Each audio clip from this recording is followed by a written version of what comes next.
ଏଇଟା କି ଗଛ? ପିଜୁଲି। ପିଜୁଲି ଖାଇଛ ତ ସମସ୍ତେ? ଏଇଟା କି ଗଛ? ହଁ, ଅମୃତଭଣ୍ଡା। ଏଇଟା କି ଗଛ? ଟଗର। ଟଗର ଗଛ। ଟଗର ଫୁଲ ରଙ୍ଗ କେମିତି? ଧଳା। ଆସ। ଆରେ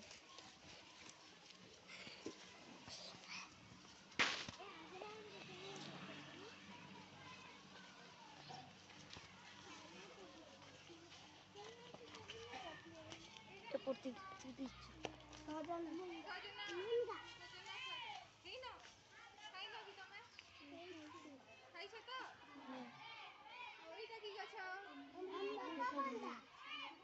ଆଉ ଏଇଟା?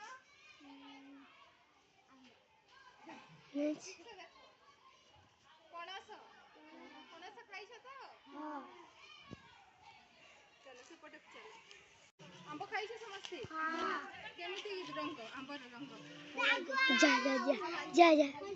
ଦୁଇଟା କଲର କେମିତି? କଞ୍ଚା ଆମ୍ବର ରଙ୍ଗ।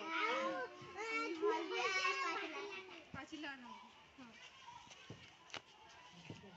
ଆଉ ଏଇଟା କି ଗଛ? ଲେମ୍ବୁ ଗଛ।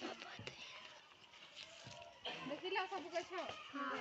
ଗଛର ପତ୍ରର ରଙ୍ଗ କେମିତି? ଶାଗୁଆ କି ସବୁଜ? ସବୁଜ। ଆଉ ଟଗର ଫୁଲର ରଙ୍ଗ? ଧଳା। ଆଉ ମଲ୍ଲି ଫୁଲର ରଙ୍ଗ? ଧଳା। ଗଛ ଆମକୁ କଣ କଣ ଦିଏ? ଛାଇ ଦିଏ। ଅମ୍ଳଜାନ। ଆଉ କଣ ଦିଏ? ଶାଗ ଦିଏ, କାଠ ଦିଏ, ଛାଇ ଦିଏ। ହଁ। ସେଥିପାଇଁ ଆମେ ସମସ୍ତେ ଛିଡ଼ା ହେଇଛି। ଗଛ ଆମକୁ କଣ ଦଉଛି? ଛାଇ ଦଉଛି। ଦଉଛି ନା ନାଇଁ? ଦଉଛି ତ? ସେଥିପାଇଁ ସମସ୍ତେ ନିଜ ନିଜ ଘରରେ ଗୋଟେ ଗୋଟେ ଗଛ ଲଗେଇବ। ବୁଝିଲ ସମସ୍ତେ? କଣ କରିବ?